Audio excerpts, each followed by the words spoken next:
প্রিয় মুসলমান ভাইরা আমার, সাহাবীদের ভিতরে যেরকম আমলের প্রতিযোগিতা হইতো, আমাদের মধ্যে এরকম প্রতিযোগিতার মানসিকতা থাকতে হবে। জান্নাতি সাহাবীরা যারা, সমস্ত সাহাবীরা জান্নাতি, এরকম একজন সাহাবী হারিস ইবনে নুমান রাদিয়াল্লাহু তাআলা আনহু। আল্লাহ রাসূল সাল্লাল্লাহু আলাইহি সাল্লাম বলেন, আমি একদিন ঘুমাইছিলাম।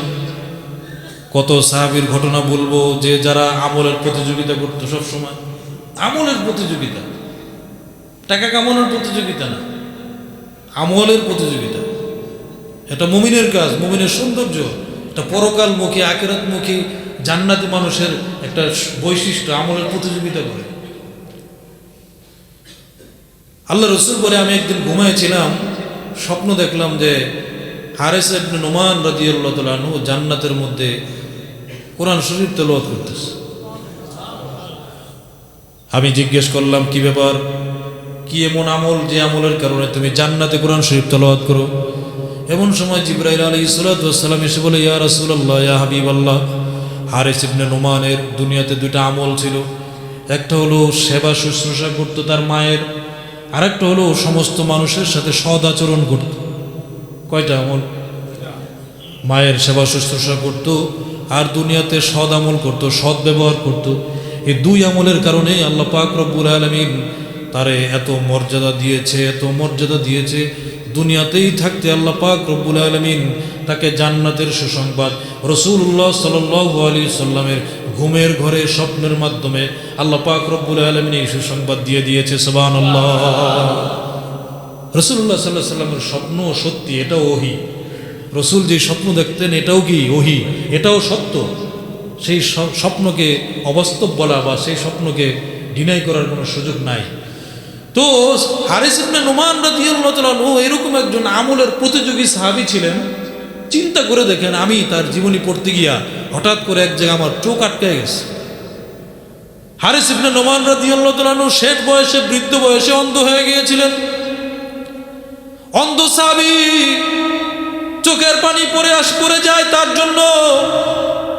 চোখ যেহেতু অন্ধ, মসজিদে হাইটে যাইতে পারে না। বাড়ির লোককে বলছে, আমি কিভাবে মসজিদে যাব? কেউ প্রত্যেক দিন 5 ওয়াক্ত নামাজে তারে ধরে ধরে মসজিদে নিয়ে যায় না, লাঠিতে ভর করে করে মসজিদে নিয়ে যায় না। এই জন্য আল্লাহর দরবারে বলে, মালিক, মৃত্যু পর্যন্ত আমি তোমার মসজিদে গিয়া তোমার কুদরতি, তোমার বানানো এই কপালটা মসজিদে জমিনের মধ্যে লাগাইতে চাই। তুমি যেহেতু কপালটা দিয়েছো মালিক, আমি এই কপালটা দিয়ে মসজিদের জমিনে গিয়ে সেজদা দিতে চাই। বাড়িতে নামাজ পড়তে চাই না, অন্য কোথাও নামাজ পড়তে চাই না, মসজিদে গিয়ে নামাজ পড়তে চাই। ওগো মালিক, কিভাবে আমি মসজিদে যাব সেই ব্যবস্থা তুমি করে দাও। আল্লাহ পাক রব্বুল আলামিন মাথার মধ্যে বুদ্ধি দিয়ে দিলেন। হারিস ইবনে নুমান রাদিয়াল্লাহু তাআলা আনহু সাথে সাথে বাড়ি থেকে মসজিদ পর্যন্ত একটা রশি টানাই দিছে। রশি টানাই দিছে, যেহেতু বৃদ্ধ মানুষ, কেউ তাকে সহযোগিতা করে না। প্রত্যেক দিন বাড়ি থেকে ওই রশিটা ধরে ধরে মসজিদের রাস্তায় আসত। আমলের প্রতিযোগী সাহাবী কেমন ছিল জীবন? অন্ধ সাহাবী রশি ধরে ধরে মসজিদে আসতো। অন্ধ মানুষ হলেও সবার আগে মসজিদের সামনের কাতারে আইসা আল্লাহর কুদরতি পায়ে সেজদাটা আগে দিত। সুবহানাল্লাহ পড়েন। কেমন সাহাবী ছিল তারা, কেমন ব্যক্তি ছিল তারা, সোনার মানুষ। পরকাল কেমন ভাবে আঁকড়ায় ধরছে, জান্নাত কেমন ভাবে চিনেছে, আল্লাহ কেমন ভাবে চিনেছে, দুনিয়ার কোনো বিষয়ে তাদেরকে প্রভাব বিস্তার করতে পারে না। রশি ধরে ধরে মসজিদে আসতো। মাঝে মধ্যে অনেক মুসল্লিরা আমাদের কাছে গল্প করে, হুজুর, মসজিদ যখন টিনের ছিল না, অমুক হাজী সাহেব হারিকেন ধরায়, লন্ঠন ধরায় মসজিদে আসতো। এরকম অনেক আল্লাহওয়ালা বুজুর্গরা ছিল না আগের জমানায়? মসজিদে মাইক ছিল না, টিনের মসজিদ ছিল। আইসা বারান্দায় আইসা ওই যে লন্ঠন জ্বালায়, হারিকেন জ্বালায় সবার আগে মসজিদে চলে আসতো। আইসা আজান দিত, আজান দিয়া অজু টুজু বাড়ির থেকে ঘুরে আসতো, আজান দিত, আজান দিয়ে পরবর্তী ইমাম সাহেবকে ডাক দিত নামাজের জন্য।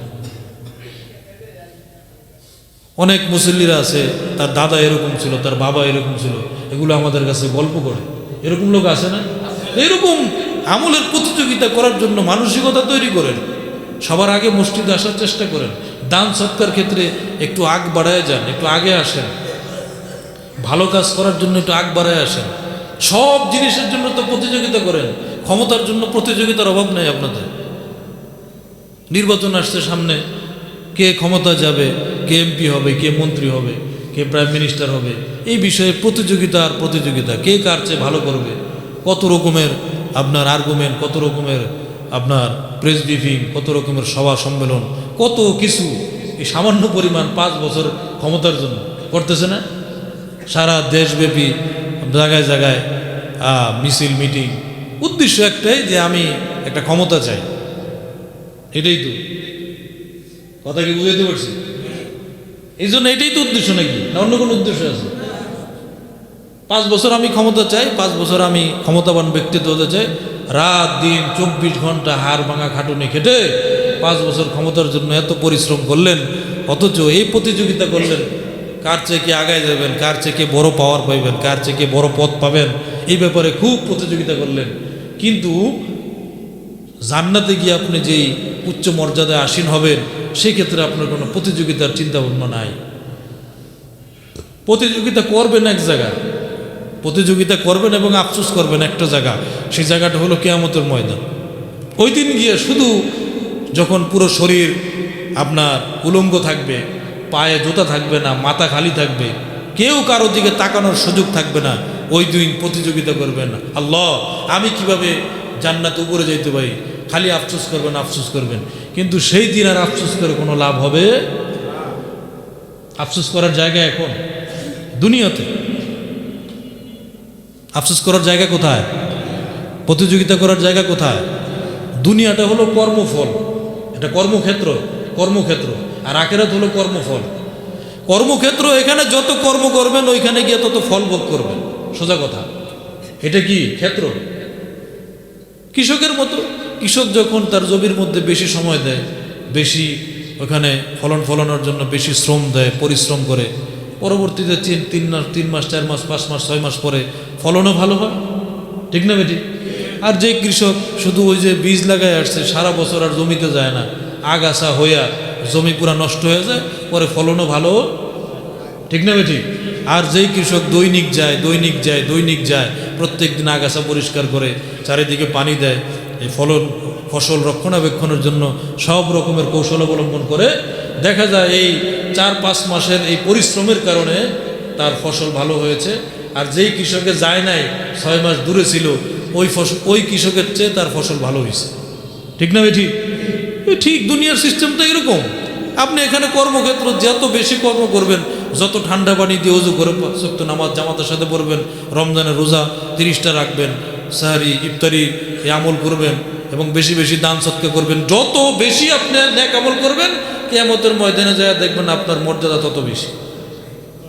তখন বলবেন, হুজুর আর একটু যদি বুঝাইতেন, আর একটু যদি বলতেন, আর একটু যদি দান সৎকা করতাম, আর একটু যদি বেশি কোরআন তেলাওয়াত করতাম, আর একটু যদি 5 ওয়াক্ত নামাজ আর একটু আগে আসতাম, হ্যাঁ রমজানে 30টা রোজা রাখি, আপনার বুঝের মাধ্যমে যদি আরও কিছু নফল রোজা রাখতাম, আরও কিছু জিকির আজকার করতাম, তখন গিয়ে আফসোস করবে। কারণ জান্নাতের বিষয়টা হলো যে যত বেশি উঁচু মর্যাদায় যাবে, নিচের তবকার মানুষ তারা উপর তবকার মানুষকে দেখবে, সরাসরি দেখতে পাবে। এটা আল্লাহ পাক রব্বুল আলামিন ওই সিস্টেম করে দিবে। তখন উপর তবকার মানুষ তাদেরকে জিজ্ঞেস করবে, কী ব্যাপার? নিচের তবকার মানুষ উপর তবকার মানুষকে জিজ্ঞেস করবে, উপর স্তরের মানুষকে, তোমরা এত উপরে গেলা কিভাবে? তখন বলবে যে আমরা দুনিয়াতে এই আমলগুলো করেছি। তখন নিচে যারা আছে জান্নাতে কিন্তু নিচে, তারা বলবে যে আল্লাহ তুমি যদি আমাদেরকে আরেকটু তৌফিক দিতা, তাহলে আরেকটু আমল করে তাদের স্থানে যাইতে পারতাম। এরকম আফসোস সেদিন হবে, কিন্তু সেই আফসোস করে সেদিন আর কোনো লাভ হবে না। প্রিয় মুসলমান ভাইরা আমার, এজন্য যত বেশি আমল করা দরকার, প্রতিযোগিতা করার দরকার, এখনই করতে হবে। আমলের প্রতিযোগিতার মাস আসতেছে, রমজান মাস। এই মাসের সমস্ত কাজকর্ম বাদ দিয়ে দিতে হবে। বাদ দিয়ে দিতে হবে বলতে একদম ছেড়ে দিতে বলি নাই, যাযাবর হয়ে যেতে বলি নাই। তার মানে যে পেশায় আছেন, যে পেশায় জড়িত আছেন, কর্মজীবী মানুষ, আপনারা অন্যান্য পেশাগুলো কমায় দিয়া এই অন্ততপক্ষে রোজার মাসটা আল্লাহর ইবাদত বন্দিগিতে আত্মনিয়োগ হইতে হবে। পারা যাবে তো ইনশাআল্লাহ? এরপরে যেহেতু আর 3-4 দিন পরে শবে বরাত, এই রাত্রটাও সারা রাত জেগে আল্লাহ পাক রব্বুল আলামিনের ইবাদত বন্দিগি করার এই মানসিকতাও লালন করতে হবে। বিশেষ করে শবে বরাতের রজনীতে আল্লাহর কাছে বেশি বেশি দোয়া করতে হবে। মালিক, যে দোয়ার রমজানের 15 দিন বাকি আছে, আল্লাহুম্মা বারিক লানা ফি রজব ওয়া শাবান ওয়া বাল্লিগনা রমাদান, এই দোয়া বেশি বেশি পড়তে হবে যাতে এই 15 দিনের মধ্যে ইন্তেকাল না হয়। কি হইতে পারে না আমাদের? কি বলেন? এই 15 দিনের মধ্যে ইন্তেকাল হয়ে যেতে পারে না? এটা কি অবাস্তব, অস্বাভাবিক না স্বাভাবিক? স্বাভাবিক না? আল্লাহর কাছে দোয়া করতে হবে, মালিক অন্ততপক্ষে রোজাটা যাতে আমি পাই, রোজার আমল ইবাদত বন্দিগি যাতে করতে পারি, এই দোয়া আল্লাহর কাছে বেশি বেশি করতে হবে। এবং বেশি বেশি সময় মসজিদে দিতে হবে, ইবাদত বন্দিগি দিতে হবে বেশি বেশি সময়। পরকালে আপনার উন্নতি সাধনের জন্য, পরকালে নাজাত পাওয়ার জন্য, পরকালের মর্যাদা বুলন্দের জন্য সাহাবায়ে কেরাম যেটা করেছে, এই আমলে আমাদের আত্মনিয়োগ করতে হবে। পারবো তো ইনশাল্লাহ? পারা যাবে তো ইনশাল্লাহ? এক কথায় দুনিয়ার সমস্ত প্রতিযোগিতা বাদ দিয়ে পরকালের প্রতিযোগিতায় লিপ্ত হন, পরকাল অর্জনের এই প্রতিযোগিতায় লিপ্ত হন। সামনে নির্বাচন, ওইদিকে একটু সময় কম দিয়া পরকালের রোজায় কিভাবে আপনি রমজান মাসে কিভাবে ইবাদত বন্দি করবেন, আমল বন্দিগি করবেন, এই বিষয়ে একটু আত্মনিয়োগ করেন। পারা যাবে তো ইনশাল্লাহ? আল্লাহ পাক রব্বুল আলামিন আমাদেরকে পরকালমুখী হওয়ার তৌফিক দান করুক এবং আমলের প্রতিযোগিতা করার তৌফিক দান করুক।